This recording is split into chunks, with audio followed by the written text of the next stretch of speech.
Saudara-saudara yang dikasihi Tuhan, Paulus adalah pendiri jemaat Tesalonika. Kita bisa membacanya di dalam Kisah Para Rasul pasal 17 ayat 1 sampai 10. Paulus mendirikan jemaat ini saat perjalanan pekabaran Injilnya ke wilayah Makedonia. Nah, sebagian besar jemaat Tesalonika adalah orang-orang dari golongan non-Yahudi yang dulunya adalah penyembah-penyembah berhala. Namun kemudian mereka memutuskan menjadi pengikut Yesus Kristus karena mereka mempercayai keselamatan yang Ia anugerahkan sebagaimana yang telah diberitakan oleh para rasul. Di kota ini Paulus tetap bekerja keras untuk menopang pelayanan pekabaran Injil sembari ia menafkahi dirinya. Agaknya di sini Paulus menjadi seorang tukang tenda. Pekerjaannya adalah seorang tukang tenda, baik untuk membuat tenda yang baru atau sekedar memperbaiki tenda yang rusak. Bisa kita lihat juga dalam Kisah Rasul 18 ayat 3. Nah, semua usaha itu dilakukan oleh Paulus supaya berita Injil jangan terhambat hanya karena masalah material, uang. Paulus berusaha menghidupi dirinya sendiri dan terus berusaha menyokong pelayanan sehingga berita Injil tetap tersebar. Nah, saudara-saudara yang dikasihi Tuhan, apa yang Paulus lakukan ini dapat menjadi teladan iman bagi orang-orang percaya, bagi kita sekalian sebagai pelayan-pelayan Kristus.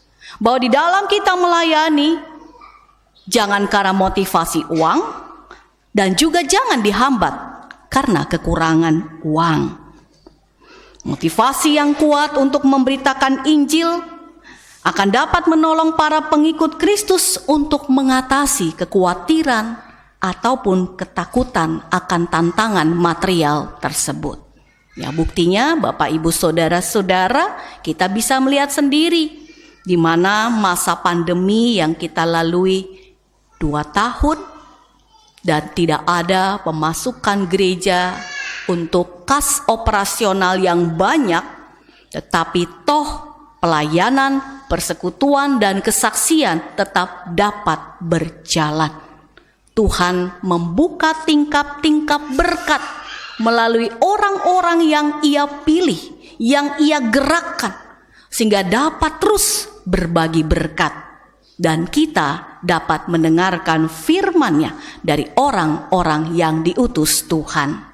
Jadi, bagi kita dalam pelayanan gereja, hendaklah kita jangan terlalu khawatir karena uang. Tapi kita juga perlu berusaha bekerja dengan sekuat tenaga untuk kita memberi, menyokong dalam pelayanan ini.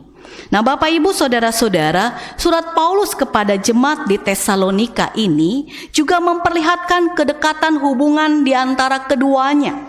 Seumpama hubungan antara ibu dengan anak-anaknya, ibu yang merawat dan mengasuh anak-anaknya, atau seumpama seorang bapa yang menasihati anak-anaknya.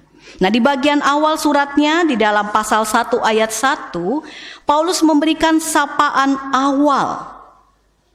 Dikatakan di situ dari Paulus, Silwanus dan Timotius kepada jemaat orang-orang Tesalonika yang di dalam Allah Bapa dan di dalam Tuhan Yesus Kristus. Sapaan awal ini merupakan kebiasaan yang dipakai dalam surat menyurat, ya, dari si pengirim surat kepada alamat atau orang yang dituju sebagai penerima surat ini.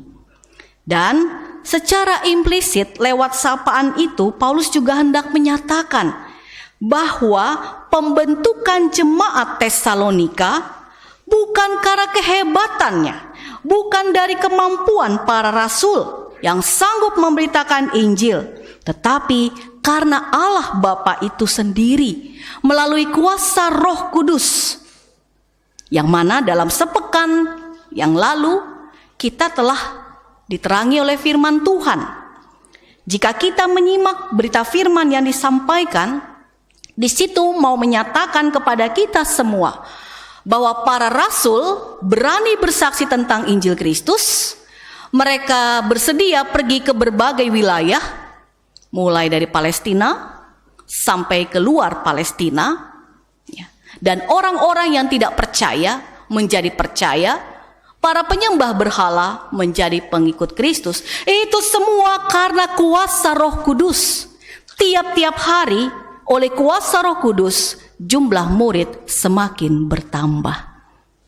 Nah, jadi inilah juga yang menjadi sebuah semangat, sekaligus juga rasa syukur dan sukacita daripada Paulus dan rekan-rekannya, bahwa pertumbuhan jemaat semata-mata karena kuasa Roh Kudus dan karena kasih daripada Allah Bapa. Di sini Paulus menaikkan pujian syukur, mengungkapkan sukacita yang besar kepada Tuhan ketika mendengar dan mengetahui bagaimana pertumbuhan iman jemaat melalui praktik hidup yang saling mengasihi. Dalam ayat 2 dikatakan, kami selalu mengucap syukur kepada Allah karena kamu semua dan menyebut kamu dalam doa kami.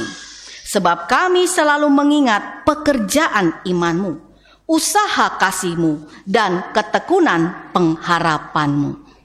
Nah, saudara-saudara, mereka dinyatakan sebagai jemaat yang suka berbagi kasih dengan sukarela. Dan di sini dikatakan ada frasa usaha kasihmu, yang artinya lebih kepada bantuan secara material. Bukan bicara kasih perasaan, afeksi atau afektif, tidak. Tapi sebuah afeksi yang dimunculkan, diwujudkan dengan tindakan nyata memberi bantuan uang. Nah, saudara-saudara, mengapa mereka mau melakukan hal itu? Mereka tekun dalam pengajaran dan pengharapan. Mereka rela untuk memberi kepada sesama, ya. Karena mereka mempercayai bahwa apa yang telah disampaikan kepada mereka oleh para rasul, Yesus mengasihi hidup mereka, Yesus Tuhan mereka menyelamatkan mereka, maka mereka juga terpanggil, tergerak hatinya untuk mau memberi sebagai bentuk ketaatan, kesetiaan, dan ketekunan yang adalah murid Yesus. Mereka mau tunjukkan semua itu lewat sikap yang nyata. Nah, frasa ini tentang pekerjaan imanmu, usaha kasihmu, dan ketekunan pengharapanmu menunjukkan sikap perbuatan jemaat yang benar-benar mau melayani sesama, khususnya di tengah berbagai tantangan penderitaan. Nah, saudara-saudara, orang Kristen perdana banyak mengalami pengucilan, tekanan, dan deraan dari masyarakat. Misalnya, jika ada budak, ya, budak ini menjadi pengikut Kristus. Nah, budak itu, ya, pada masa itu nasib hidupnya di tangan majikan. Jika majikannya bukan orang percaya, maka budak ini dapat mengalami tekanan, ya, psikis, mental, ataupun juga tekanan secara batin rohania, ya. Karena namanya budak, ya, mereka itu nasibnya di tangan majikan. Kalau majikan kasih dia makan, baru dia boleh makan. Walaupun perutnya lapar, tapi kalau tidak dikasih, ya tidak. Kalau misalnya majikannya, tuannya ini marah karena satu lain hal, mungkin kurang pelayanan dari si budak, atau mungkin dari dirinya sedang ada luapan emosi, itu bisa dilampiaskan kepada budak-budaknya. Nah, tentu ketika mereka menjadi pengikut Kristus dari golongan bawah, mereka perlu perjuangan yang kuat untuk tetap setia pada iman, tidak menyangkal Kristus, sembari mereka tetap tunduk dan taat kepada pemimpin mereka atau kepada Tuhan mereka. Contoh yang lain lagi, misalnya ketika para prajurit militer Kekaisaran Roma, ya, para prajurit ada yang memutuskan menjadi pengikut Yesus, ya, mereka bisa saja dipecat karena sebagai prajurit mereka terhitung sebagai pegawai negeri Kekaisaran Roma. Mereka mendapatkan penghasilan.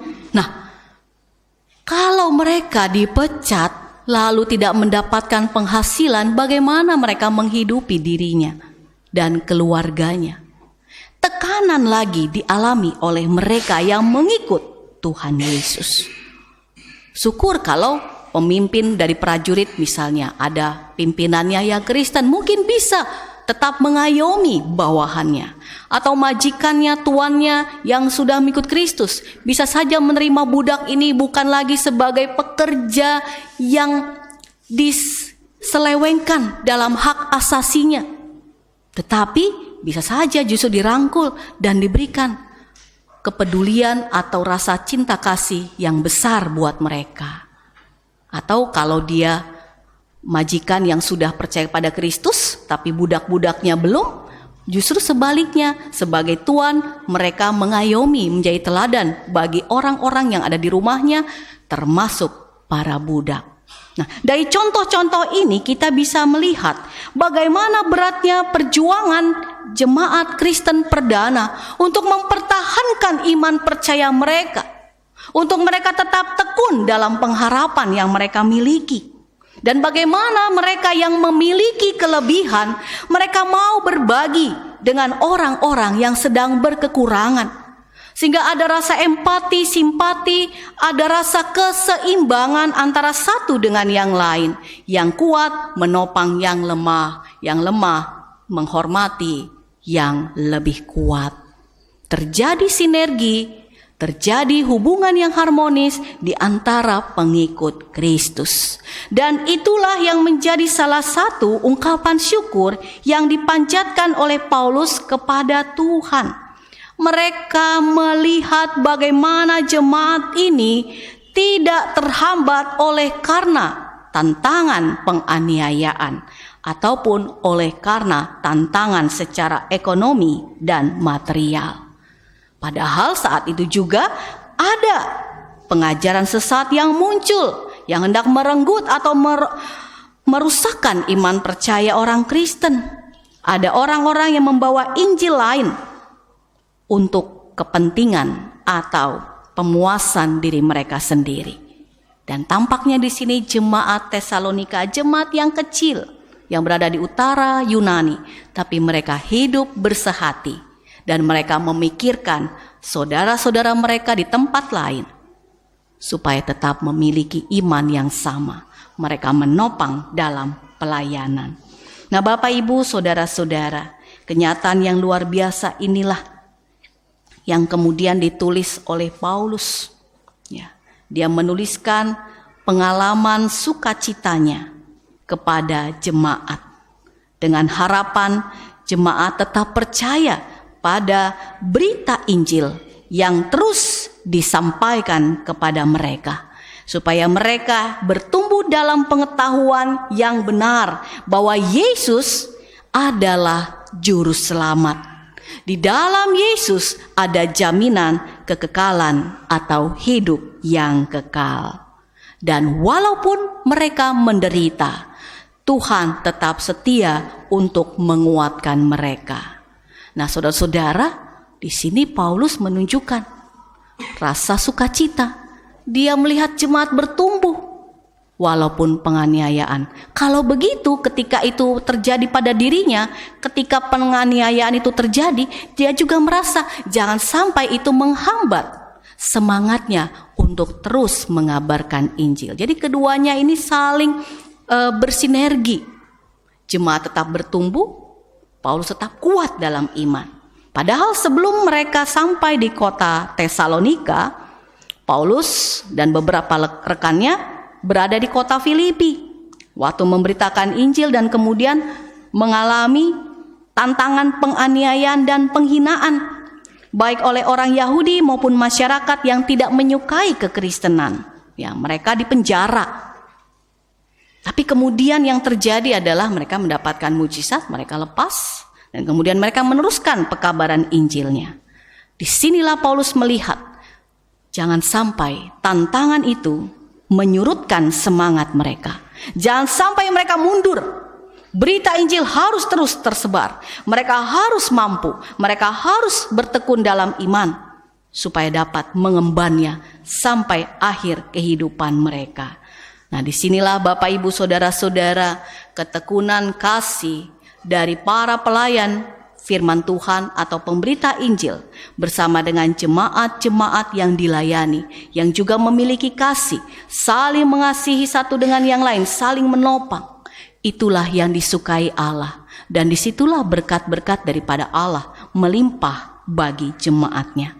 Nah, pertanyaan buat kita semua sebagai sebuah perenungan dan penerapan, apakah yang memotivasi saudara untuk selalu hidup di dalam kasih?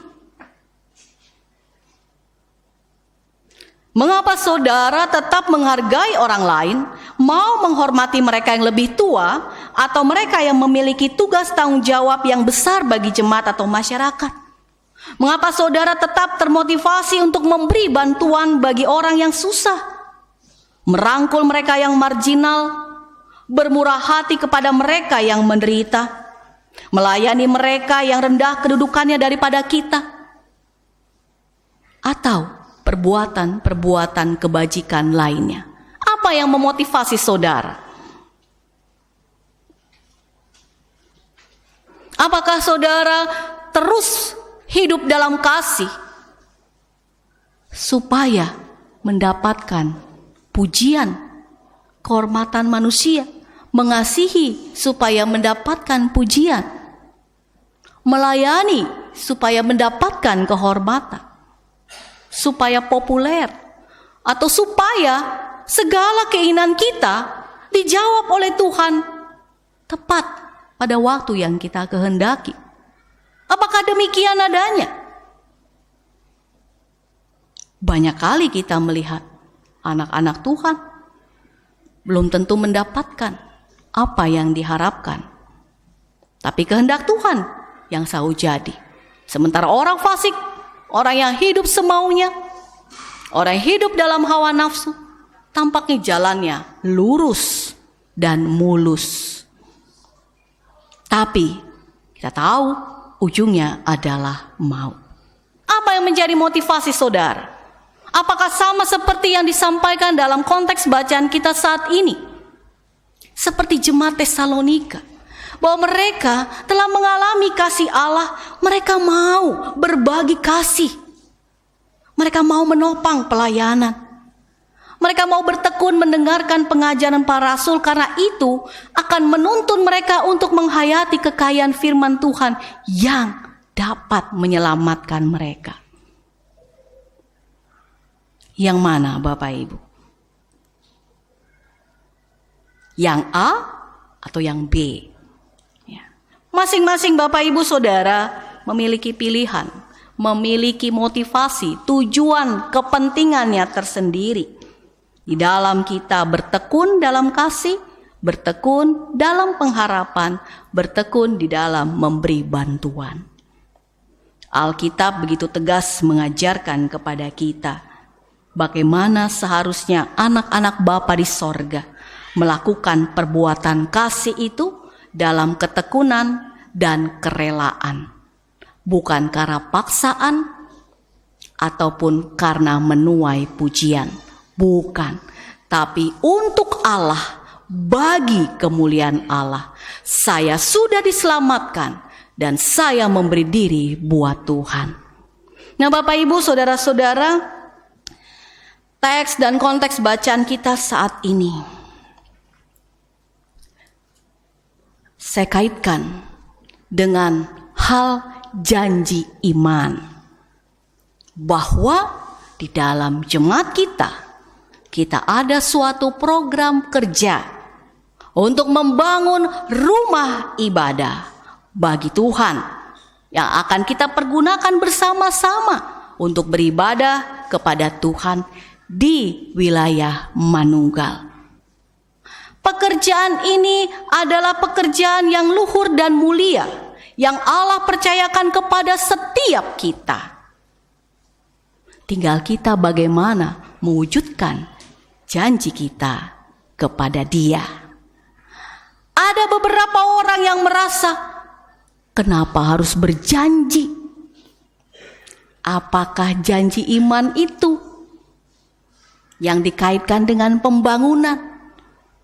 Ada yang merasa jangan dibuat janji, takut kalau tidak bisa diwujudkan, nanti kena hukuman dari Tuhan.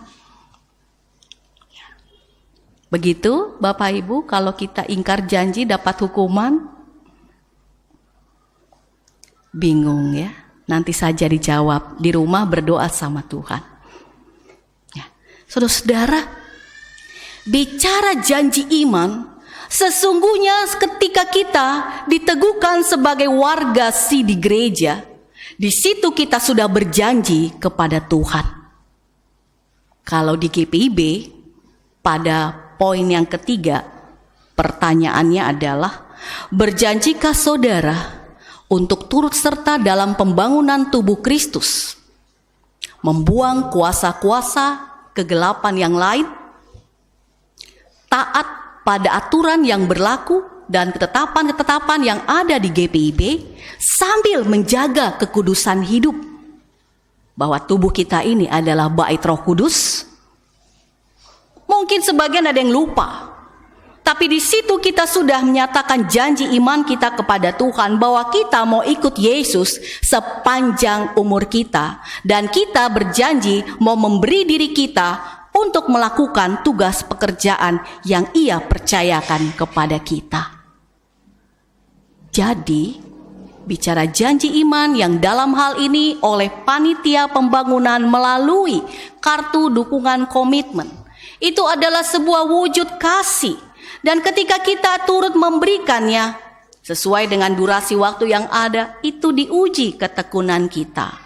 Mungkin pertanyaannya adalah, bagaimana? Berapa banyak?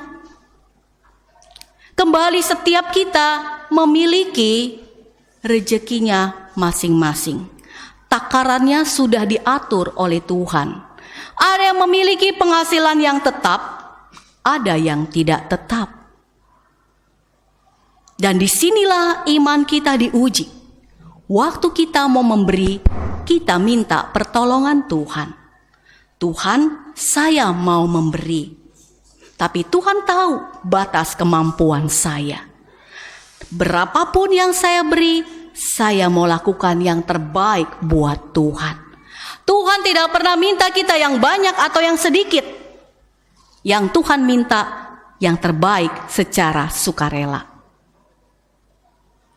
Nah, jadi bagi kita sekalian, khususnya warga GPIB Maranatha Pangkal Pinang, ataupun simpatisan yang ikut bersekutu bersama, mari kita memahami panggilan kita di dalam janji iman ini adalah wujud komitmen kita mau mengasihi Tuhan, memberi bantuan sesuai tingkap-tingkap berkat yang Tuhan sudah anugerahkan kepada kita, yang mungkin di dalam pemberiannya saat ini bisa saja sedikit menurut angka nominal, tapi bisa saja di bulan berikutnya lebih banyak.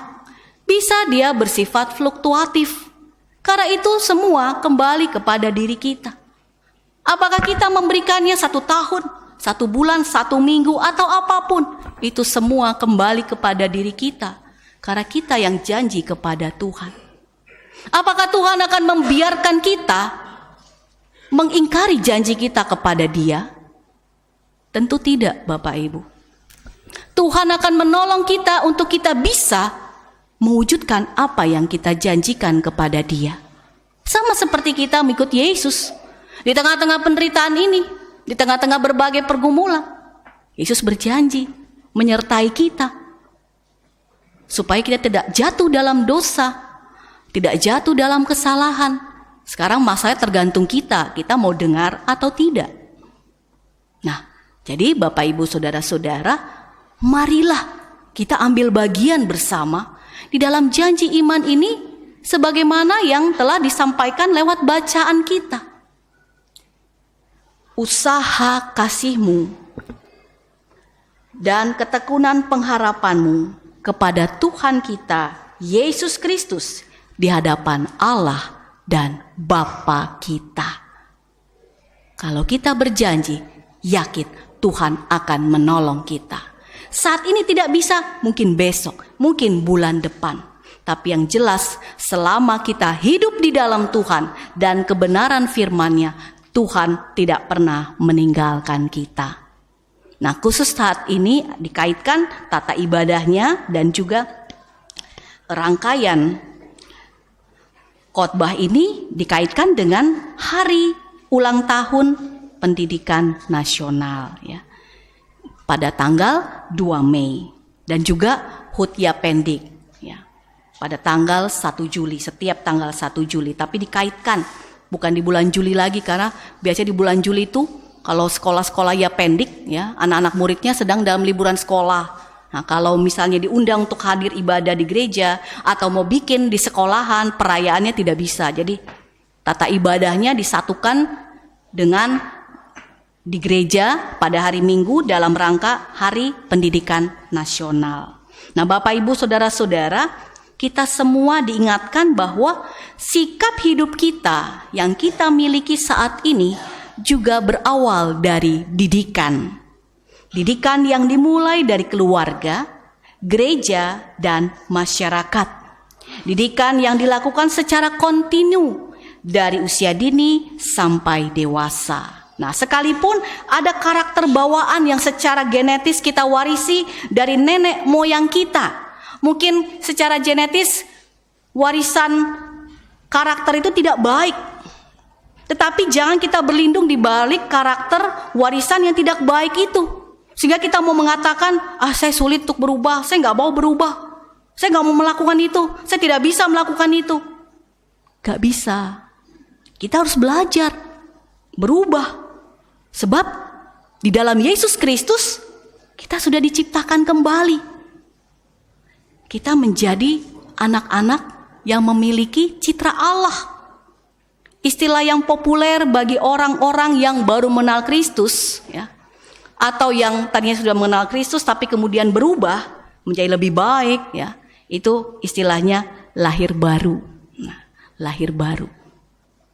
Nah, di dalam Yesus Kristus kita dilahirkan kembali dan oleh kuasa Roh Kudus kita dibaharui.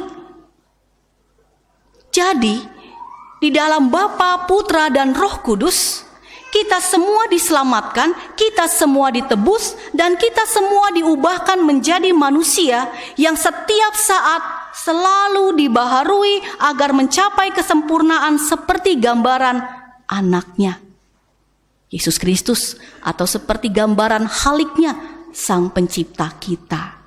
Nah, jadi Bapak Ibu harus mulai dari diri kita sendiri, memotivasi diri dan berjuang keras untuk melakukan apa yang Allah kehendaki lewat firman-Nya ataupun lewat pergumulan hidup di mana kita menemukan kehendak Allah.